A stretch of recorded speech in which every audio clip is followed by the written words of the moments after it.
What's going on, everyone? Welcome to another episode of the Needed Sports Podcast. This is episode 34. Josh, baseball is rolling in the playoffs, and we got to start with last night. It's early in the morning. I got my coffee. I got my Poverty franchise cup right here. Last night, Giants, Dodgers, National League Division Series. The Dodgers broke news last night when they decided to go away from Julio Urias and start Corey Knebel. I didn't know if that strategy was going to pan out, but the morning following, it looks like it did. They got a 2-1 win. The game ended on a controversial call. Mookie Betts was lights out. I got to be honest, I'm pretty disappointed with how this game ended after how the season went for both teams. The Dodgers having that wild card win, both teams had 109 wins, and this game was as close as it could get.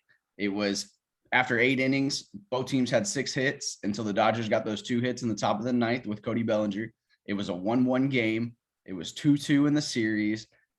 I mean, this was what we wanted. It was division matchup. The Giants forced the Dodgers to go play a wild card game, and we get the first base ump choking all over himself on a missed check swing call, and the game ends. And I'm not saying that the Giants could have or would have won it, but they had Chris Bryant on first, and you never know what could happen in baseball with only 2 outs. So unfortunate strike call. And I'm a little disappointed in how that game ended last night. Yeah, man, that was tough to watch. Even being Astros fans, and obviously we're not really rooting for anybody in National League, but I wanted the Giants to win that game just for the fact that the Dodgers wouldn't have been able to advance, And so for me, regardless of whatever side I was rooting for, whatever, I couldn't imagine if the Astros postseason was ended on a blatantly missed call like that. I think that is absolutely absurd. I think that needs to be investigated. I mean, that was blatantly a terrible call. It wasn't even close. I remember whenever that happened and Will Smith just points over and he just immediately, like with conviction, out. Like, it's like, dude, come on. And that type of environment and that type of situation with so much on the line, regardless, even if you think it's close, just say safe. Just stay safe and don't allow the game to end in your hands whenever you're not even a player, right? That's what's upsetting to me. Is I can understand if it was 1 out or if there was no outs, but in that situation, 2 outs, like you said, Chris Bryant on first, the Giants, they were already kind of getting some momentum. How many times have we seen the Giants be in a situation like that to where they're back against the wall? We don't think that they're going to have a chance, and they come out swinging and they come out victorious. So for me, that's a moment that's way too big for the umps to be able to decide that type of game in that situation. And it was disappointing to see that just as a fan of the game of baseball. That kind of supports that argument where people are trying to say, hey, maybe we need some automated, umping in the MLB in regards to strike zones, even referencing back to game 3 with the White Sox and the Astros. We should have swept them. But there was a moment when I believe was it Garcia? Was it Garcia that was pitching for us? He hit a fastball in that top right corner of the strike zone. They didn't call it. They called it a ball, wind up walking. That wind up leading until, I think, a 5-run inning. So that was really tough, and that completely changed the momentum of that game. So for me, missed calls like that in baseball can't happen. It's too close. And people can say, oh, well, the Dodgers were up and it was bottom of the ninth and there's already 2 outs. But again, baseball, in my opinion, is the greatest sport of all time because you cannot run the clock out. You still have to throw the ball across the plates. You still have to get 27 outs or more if it goes in an extra innings. And you still have to get that team another chance. You still have to throw the ball across the plate. So for me to be able to take that last out's usually the hardest one to get. Absolutely. And especially whenever you got a guy like Max Scherzer, who is on the mound, who that was his first ever career save, and you bail him out in that situation. And Max was looking good. I'm not going to lie. He was looking good on the mound. He looked comfortable. He's a legend. He's a veteran legend. But at the end of the day, you cannot allow the game to end in the ump's hands like that. I just think that's absurd. I think a lot of people are going to be, just kind of brainstorming on, okay, how can we get better from this? How can we make sure that doesn't happen again? Because that's tough, man. If you're a Giants fan, that's a tough pill to swallow.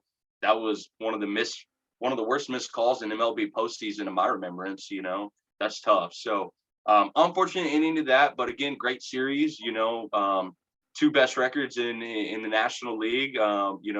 Between the Dodgers and the Giants, great rivalry there. So it's what we wanted to see. But again, it's unfortunate just kind of how that played out. But with that being said, now we got Dodgers playing the Braves on the National League side, and we got the Astros playing the Red Sox on the American League side.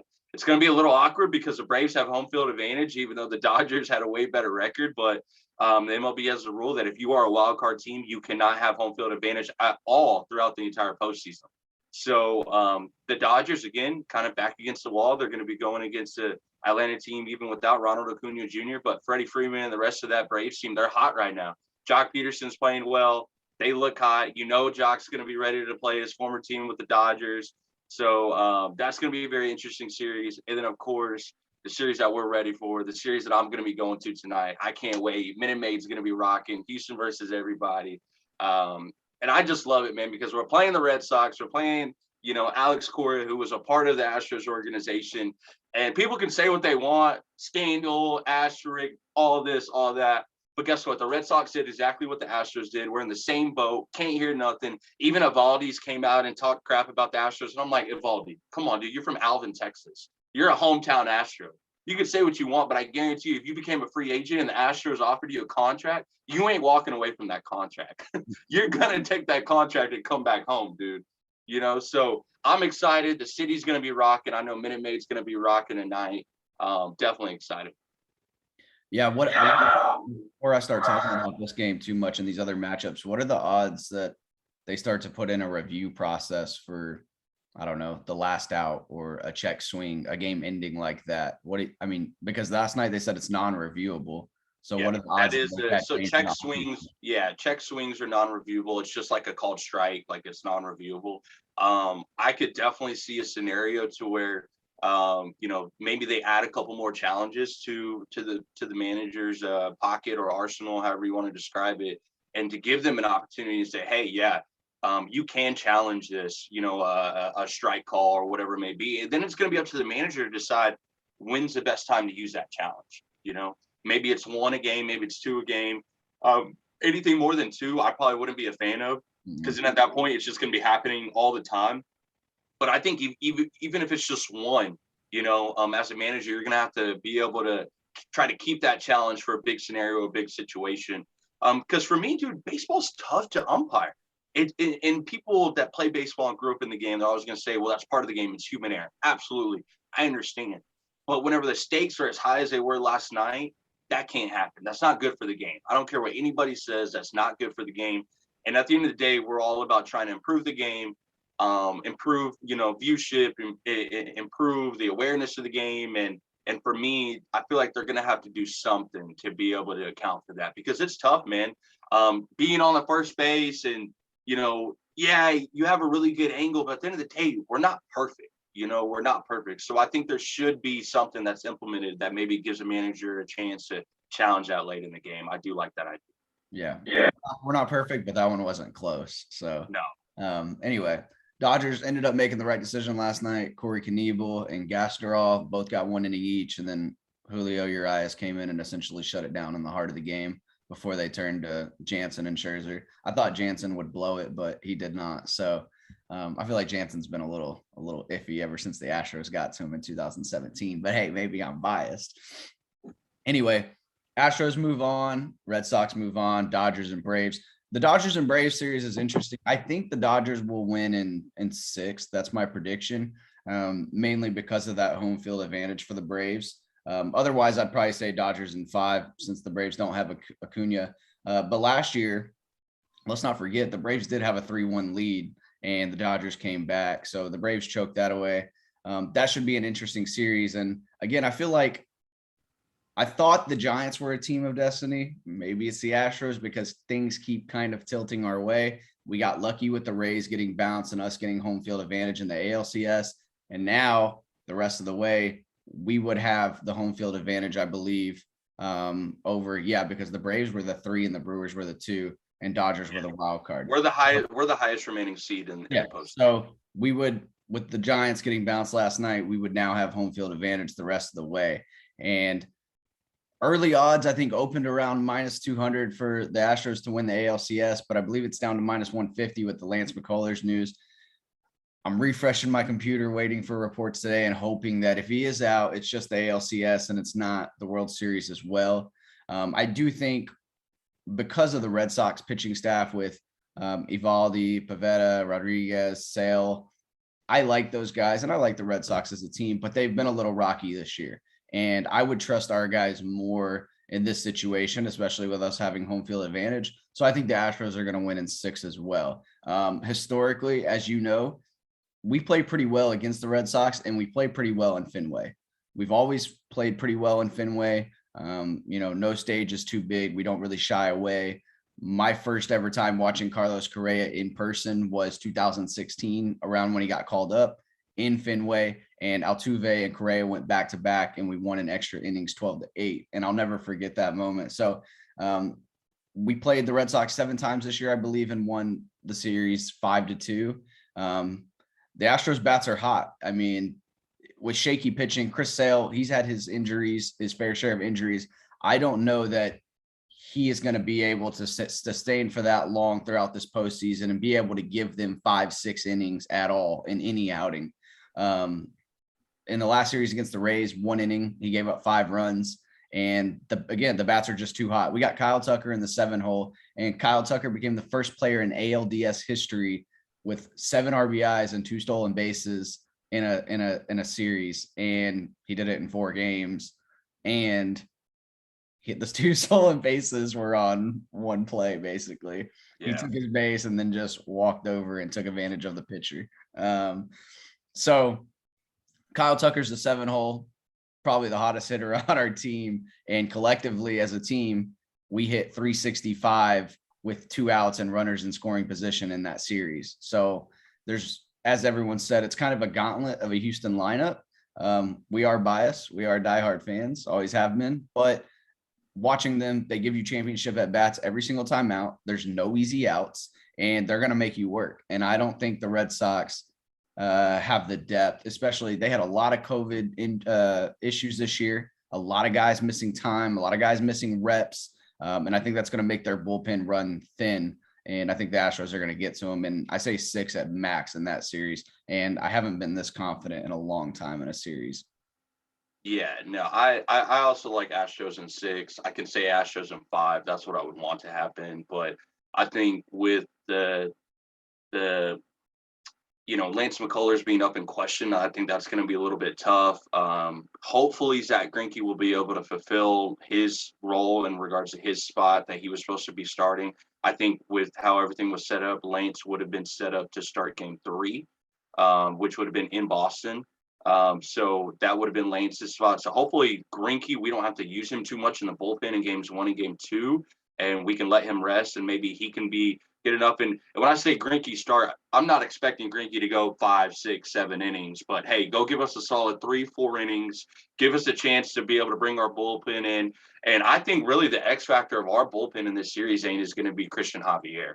I think he's going to be the X factor in our bullpen. I think if he can come out like how he came out in game 3 against the White Sox and really just dominate that middle relief spot right there for us, I think we're going to be really tough to beat, even going throughout to the World Series. But yeah, Lance McCullers' status is definitely going to be huge for us. Obviously, he's our ace.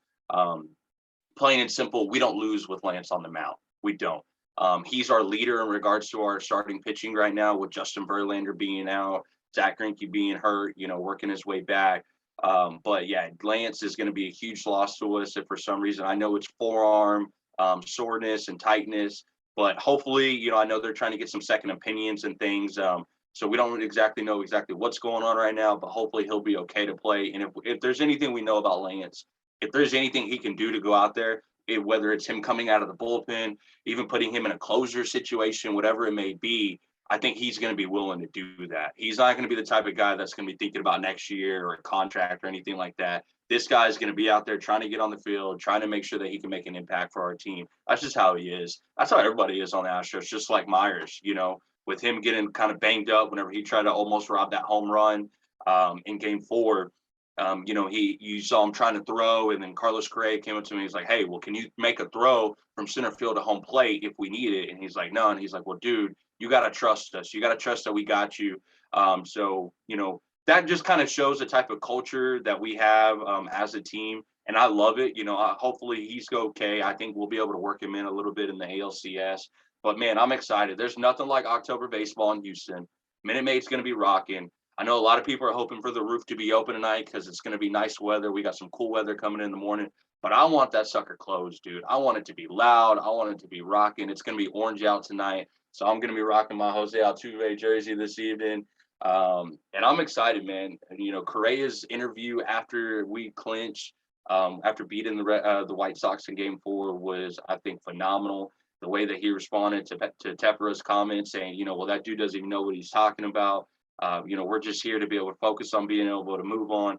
And I mean, hey, we're one of 3 teams now that have advanced to 5 straight championship series. That is incredible.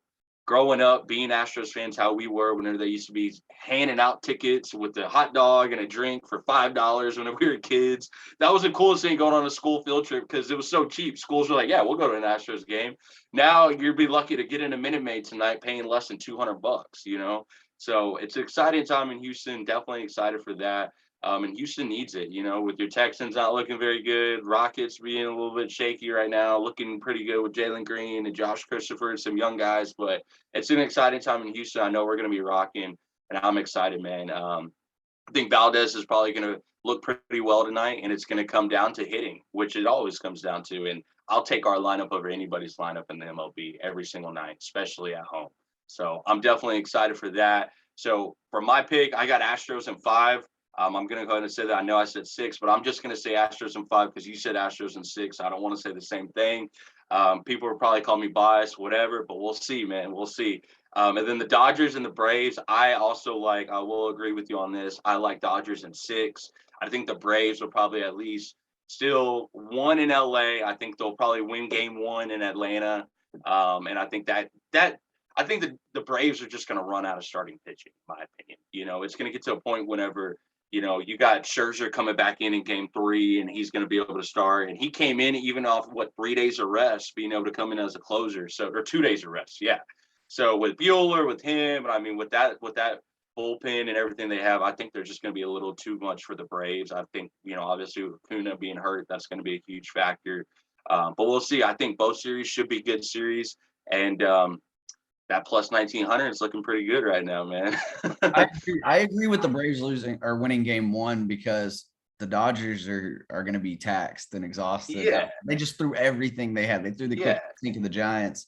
It'd be understandable if they go out, lose that game, and rest up a little bit, then steal 1 in Atlanta, then go back and win 2 in LA and 2 in a row and be up 3-1. Yeah. Exactly. So, I mean, go back to Atlanta. Atlanta wins game 5. They went down 2-1 to the Giants. They went down 2-1 to the Giants, had to even it up and go back to San Francisco.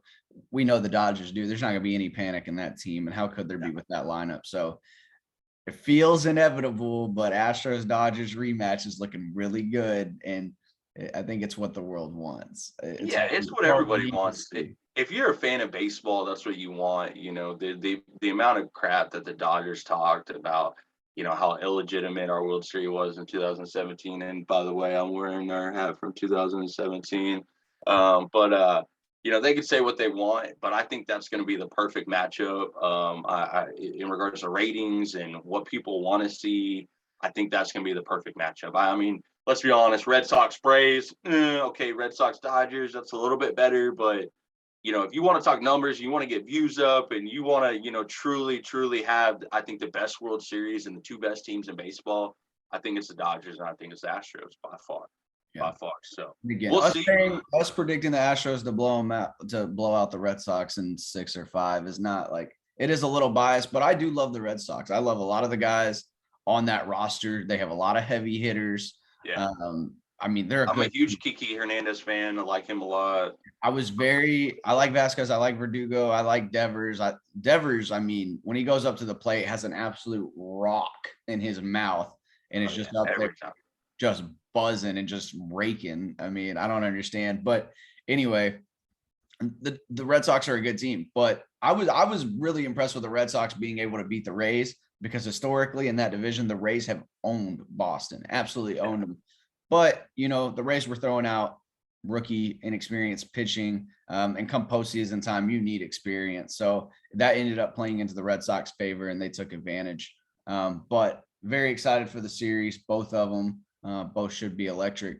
Should we get into Alabama A&M? We didn't get to talk about it throughout the week. I was Kayla. Okay, so I woke up. My girlfriend told me, she leaned over, babe, I had a dream that A&M beat Bama. I said, get the fuck out of here. I already took Bama minus 17. Stop the cap. I said, stop the cap. I said, we have no offense. We can't score. There's no possible way that's happening. Our defense was looking terrible at the time. We just lost to Arkansas, lost to Mississippi State. Yeah. Like, there's no way. And then Calzada comes out and, like, I'm just sitting there like, man, like, this is awesome. This is cool. But, bro, I ain't seen this in 3 games. You haven't thrown hardly 200 yards. You've turned it over in every game, 55% pass completion. And they went out there and ripped apart Alabama's defense like they weren't even on the field. Like, it was a scout team. They moved up and down all night. And what really surprised me was I knew at some point Bama was coming back. I knew they were going to come back because it's Bama. The fact that 2 things, the fact that we answered right after the block punt and returned the kickoff return for a touchdown. I said, that was the defining moment of the game. I said, okay, this feels different. This feels different. And then what really, really surprised me was Bama takes the lead 38-31. We answer and score. And not only that, we give them the ball with 2 minutes left. And in football, you don't want to do that to a good team. You want to leave no time. In this situation, that wasn't possible for us because there was too much time to begin with. But when we come back out on defense, we force them 3 and out. And now we're the team with the ball with 2 minutes left. And I was like, what is happening? So, field goal was a little sketchy at the end. I felt like Seth Small pushed it to the left and it came back right very quickly on a sharp dime. But we had an answer at every moment in that game and led for most of the game. And CBS only gets 1 night slot game primetime per year from what I read prior to that game. And they chose for it to be Alabama A&M because of the hype. And I'm so happy we won. I'm glad everyone got to rush the field and we took that $100,000 fine, whatever. But I'm a little disappointed that we blew it against Arkansas and Mississippi State. And it almost feels like we wasted a year in which we upset Alabama because we know it's not going to happen often. But if anything, this is absolutely a win for recruiting and should help us even more going forward with Jimbo. And it was Jimbo's birthday. So, of course, it had to happen. Yeah, man, first and foremost, hats off to Jimbo Fisher, being able to get our guys motivated to play after a really tough loss against Mississippi State. That loss against Mississippi State was deflating. That basically was the moment as A&M football fans, we knew, okay, there's no chance that we're going to be able to make the college football playoff. There's probably no chance that we're going to be able to make that SEC championship. At that point, our season was over. That's how every A&M fan, whenever, obviously the season's not over, but in regards to our hopes and our expectations and our dreams for our season, they were done. They were done. So to be able to get your team motivated back after a terrible loss like that, and it was a terrible loss. We looked absolutely atrocious against Mississippi State. Couldn't stop anybody, couldn't move the ball, nothing. Mike Leach was literally just doing whatever he wanted to do with our defense. It looked like a Big 12 game. So with that being said, being able to get your team back motivated, being able to get them to come back on Monday, hey, we still got a big week. We're playing Alabama this week. And I think that also goes to show how much respect and how much our players care and love Jimbo, because obviously it was his birthday. They knew it was going to be his birthday all week. They know the stats with Nick Saban's assistants, nobody ever beating Nick Saban that used to work for him again. Alabama had won 99 games against unranked opponents prior to that as well. So breaking the record for Nick Saban's, previous assistants. And then obviously we've only beaten Bama one other time, and that was in, whenever Johnny Manziel era in Tuscaloosa. So we had never beaten them at home. It almost felt like we'd always played Alabama better in Tuscaloosa than we did at home in College Station. We've gotten routed by Bama at home in College Station multiple times. So for being able to get our team motivated and ready to play, Even though a lot of those seniors know, okay, crap, our season's over with, whatever it may be. I think that showed a lot about what Jimbo's about, a lot about what our team is about. And man, it was really exciting to see, very excited to see, what a night, just being able to, like how you said, every single time they did something, we responded. Isaiah Spiller looked really well. A-Chain looked really well. Nia Smith looked great. Obviously, Quezada, I thought Quezada was hurt whenever he kind of got hit, whenever he threw that pass. Jalen Weidemeyer looked great. I think that was a game. If you ever have a question about what type of NFL tight end Jalen Weidemeyer can be, pull up that film. He did whatever he wanted to do against that Alabama defense, and I'm a huge fan of him. He's from Dickinson, Texas, which is about 15 minutes south of where I live. His uncle actually works, his aunt actually works for my father-in-law, so we have close ties there. But man, what a huge game for recruiting. Because there's a lot of people that are coming out and say, well, what are all the A&M recruits going to do? They just lost to Arkansas. They just lost to Mississippi State. Are people still going to want to go to College Station? Are they still going to want to be an Aggie? Well, guess what? That just answered your question right there. So hey, this is your season might be, he probably didn't say your season might be done, but he said, hey, this is your championship. Go win it, go perform like it is. And that's what they did. Absolutely. So huge win for A&M, being able to see that storm the field. But I will say, what the coolest thing about us beating Alabama and that whole situation, and obviously we have the emotional high for beating the number one team in the country. In my opinion, the coolest thing about that was seeing over 70,000 people storm the field. Doesn't matter, Republican, Democrat, black, white, anti-vax, for the vax. Guess what? No mask. Everybody shoulder to shoulder, neck to neck, screaming. You got cadets jersey swapping with NFL players. You got cadets stealing helmets. To me, that was the coolest thing. You got Dr. Fauci coming on saying, well, I don't know if it's going to be safe to spend Christmas with our family this year. And it's like, oh, yeah, really? Have you not been watching SEC football? Have you not been seeing, Iowa storm the field whenever they beat Penn State? Have you not been watching Big Ten football? So to me, that was the coolest thing. That was a sign of hope. And it was a sign that, hey, we're starting to get back to some normalcy here. We're starting to get back to being us and not having fear and just saying, hey, no, we're here. We're going to enjoy the moment. And we're going to be appreciative of the opportunities that are being presented to us. So great experience. Was an emotional high for us. I was going crazy watching that game back and forth. I texted you. I was like, dude, I'm freaking out. Because it was literally like every single time Alabama would do something, we would respond. Really, I think the game changer was us getting that interception on the goal line. I think it was 3rd and 2, and we got an interception on the goal line. And that was huge. And then obviously whenever they, you mentioned earlier, blocking the punt for a touchdown, I was like, oh, here we go. Alabama's being Alabama. And then, of course, A-Chain running a 96-yard kickoff return back for a touchdown. He didn't even get touched. Also, Josh, in the beginning of the game, though, I believe it was early second quarter, the fumble at the 50-yard line, that came before the pick in the end zone, I believe. And it just felt like they could get no momentum going. And when they did get down the field and did get in the red zone, we were stopping them every time. There was 2 or 3 occasions at the end of the game we held them to field goals. I was like, bro, we got Bama settling for field goals out here, just trying to inch to get down 1 point. And, we had something for them every single time. Yeah, so it was crazy. Great game. We're going to play Missouri in Missouri this week, and I think we have South Carolina next week. So the game that I'm really going to be excited us to see is play Ole Miss. We already knocked off Bryce Young, in my opinion, for being able to win a Heisman Trophy. There's nothing more I'd love to do than be able to beat Matt Corral and Ole Miss and Lane Kiffin and be able to knock Matt Corral off his high horse to be able to win a Heisman Trophy as well. So it's going to be interesting to see how the rest of the season plays out. But yeah, definitely that was a big time win for our program, man. Big time win. What about the Texas OU game? I feel like Caleb Williams. So that game I didn't really watch too much of. I watched probably the first quarter, and then I got busy, and then I was just checking my phone, and I saw that Texas was up 35-17. And I was like, okay, cool. Like Texas, they're going to beat OU. It's not really surprising. OU hasn't been playing well at all.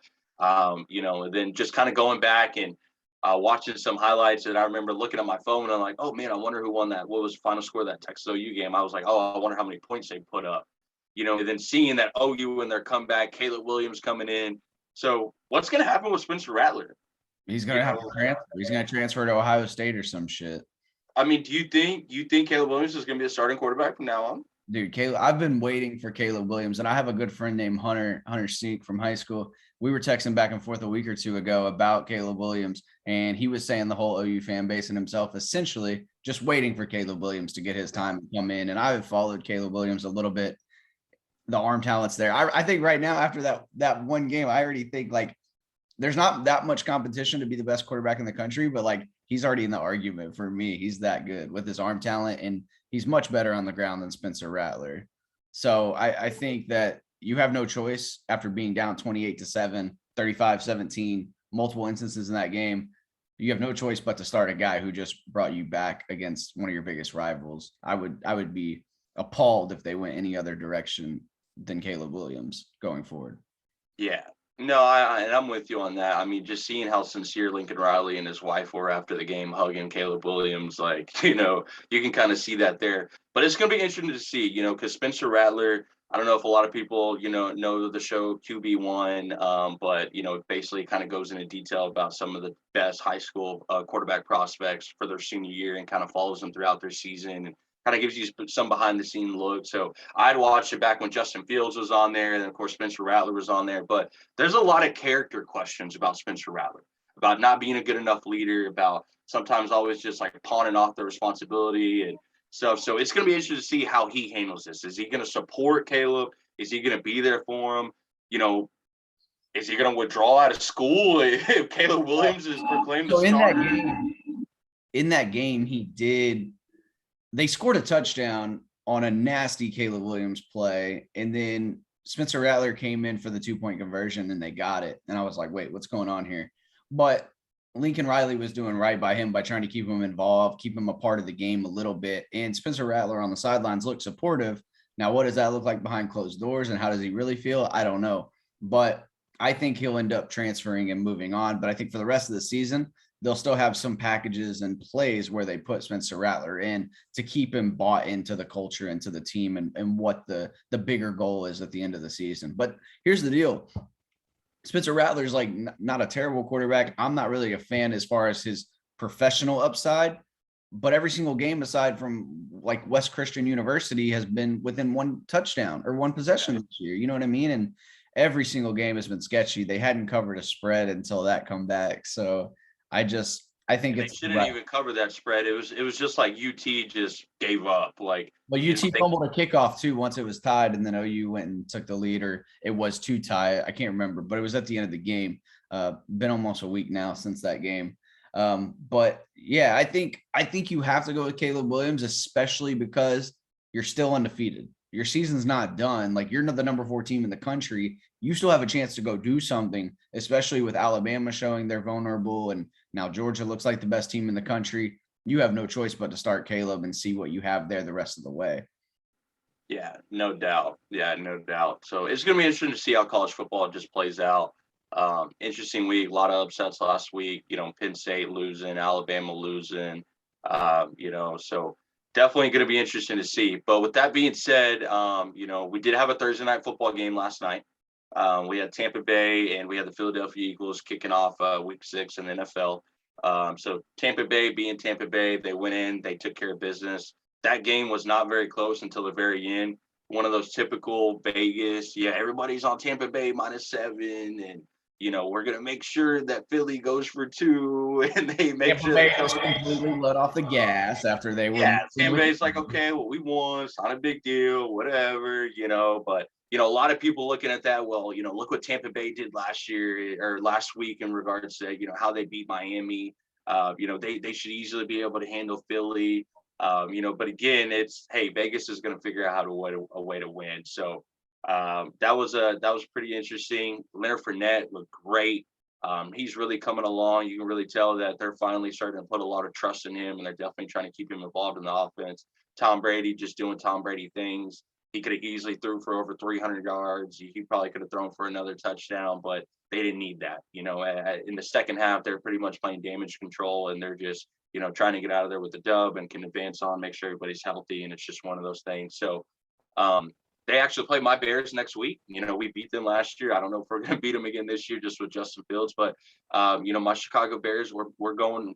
We got Green Bay coming in town this week, so huge rivalry week for us. Justin Fields' first opportunity to be able to play in this rivalry, so definitely